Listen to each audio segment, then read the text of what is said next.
नमस्कार। सावित्रीबाई फुले शिक्षण प्रसारक मंडल संचलित श्रावणलाल मोदी विद्यालय से मैं सह शिक्षिका श्रीमती कड़वे एएस आज कक्षा 9वीं का हिंदी विषय पढ़ाने वाली हूँ।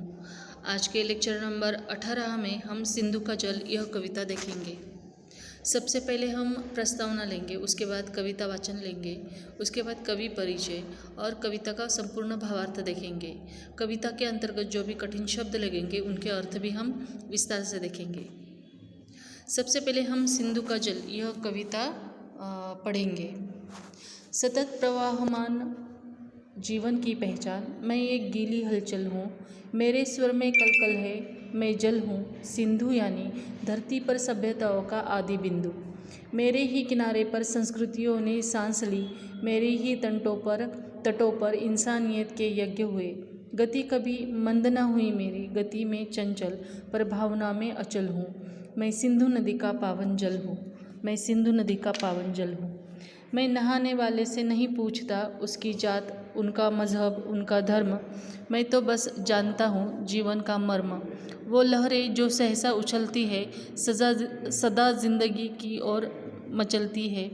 प्यास बुझाने से पहले मैं नहीं पूछता दोस्त या दुश्मन, मैल हटाने से पहले नहीं पूछता मुस्लिम है या हिंदुअन।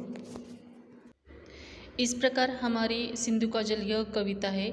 सबसे पहले हम यह कविता लिखने वाले अशोक चक्रधर जी, इनका परिचय देखेंगे।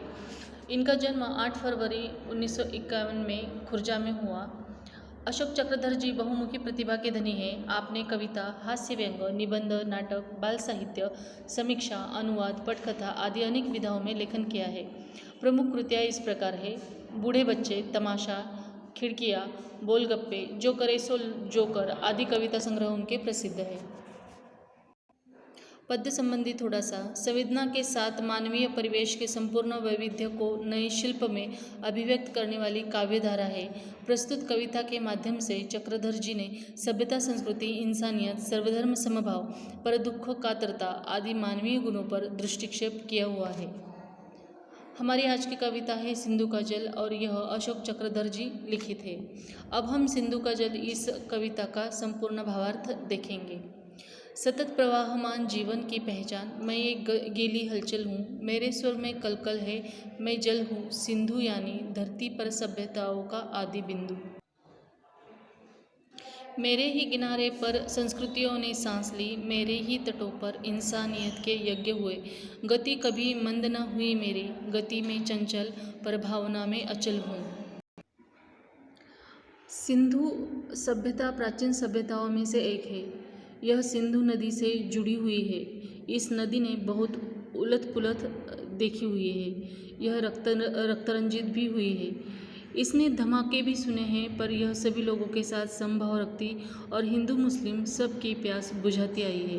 प्रस्तुत कविता में कवि ने सभ्यता, संस्कृति, इंसानियत, सर्वधर्म समभाव, पर दुख, कातरता आदि मानवीय गुणों पर प्रकाश डाला है। जो पंक्तियाँ हमने अभी पढ़ी है उनका विस्तृत भावार्थ इस प्रकार है। कवि कहते हैं कि मैं निरंतर गतिमान हूँ।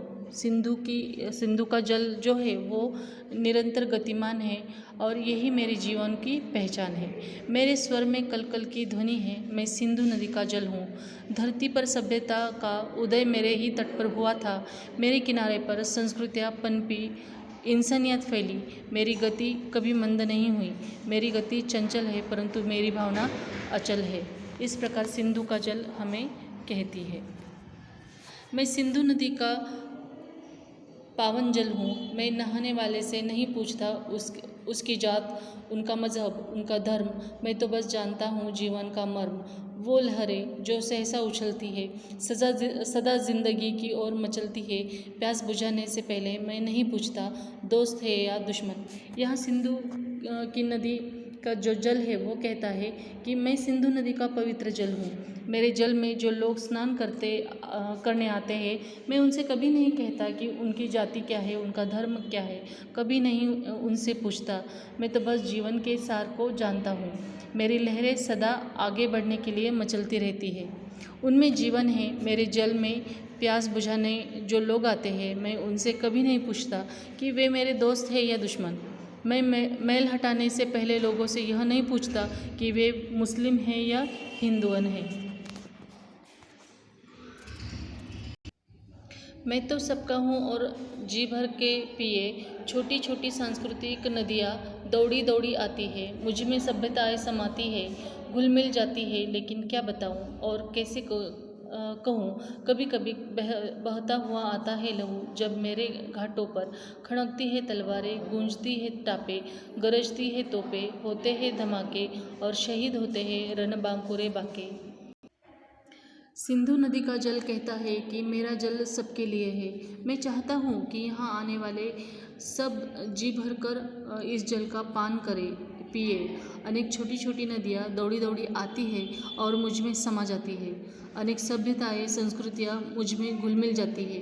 लेकिन क्या बताऊँ, कैसे बताऊँ, कभी कभी मेरे जल में खून भी बहकर आता है। मेरे घाटों पर लड़ाइयाँ होती है, तलवारें खनकती है, घोड़ों की टापों से वातावरण गूंज उठता है, तोपें भी गरजती है, धमाके होते हैं और अनेक वीर योद्धा शहीद हो जाते हैं। मेरे लिए वे रणबांकुरे थे। मैं नहीं पूछता कि वे कहाँ के थे, कहाँ से आए थे। मैं तो सबके घावों को धोता हूँ। मैं नहीं पूछता कि वे थे कहाँ के, मैं नहीं देखता कि वे यहाँ के हैं कि वहाँ के। मैं तो सबके घाव धोता हूँ, विधवा की आंखों में आंसू बनकर मैं ही तो रोता हूँ। नदी का जल कहता है कि मेरे तट पर जो योद्धा शहीद हुए हैं, मेरे लिए वे रणबांकुरे थे। मैं नहीं पूछता कि वे कहाँ के थे, कहाँ से आए थे। मैं तो सबके घावों को धोता हूँ। अनेक विधवाओं के आंसू उनके नेत्रों से निकलकर मेरे जल में समा जाते हैं। ऐसे बहू या वैसे प्यारे मनुष्यों, बताओ कैसे। मैं सिंधु में बिंदु हूँ, बिंदु में सिंधु हूँ, लहराते बिंबों में झिलमिलाता इंदु हूँ। सिंधु नदी का जल कहता है कि प्यारे मनुष्यों, मैं कैसे भी बहूँ, मैं सिंधु नदी हूँ। मेरे लहराते जल में इंदु अपना प्रतिबिंब दिखाता है। यहाँ पर इंदु का मतलब है चंद्रमा।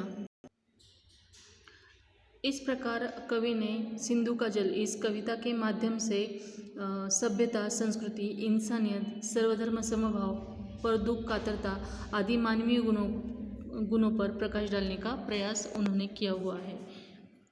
इस प्रकार यह कविता यहीं पर समाप्त होती है। कविता के अंतर्गत जो कठिन शब्द है वो इस प्रकार थे। प्रवाहमान होना मतलब गतिशील होना, मजहब मतलब धर्म, मर्म मतलब सार, टापे मतलब घोड़ों के पैरों के जमीन पर पड़ने का शब्द, रणबांकुरे मतलब बहादुर या फिर योद्धा, बिंब मतलब छाया या फिर आभास, इंदु का मतलब है चंद्रमा, घाव धोना मतलब मरहम पट्टी करना या फिर घाव साफ करना। इस प्रकार यह कविता यहीं पर समाप्त होती है। लेक्चर नंबर 19 में हम अतीत के पत्र यह पाठ देखेंगे। धन्यवाद।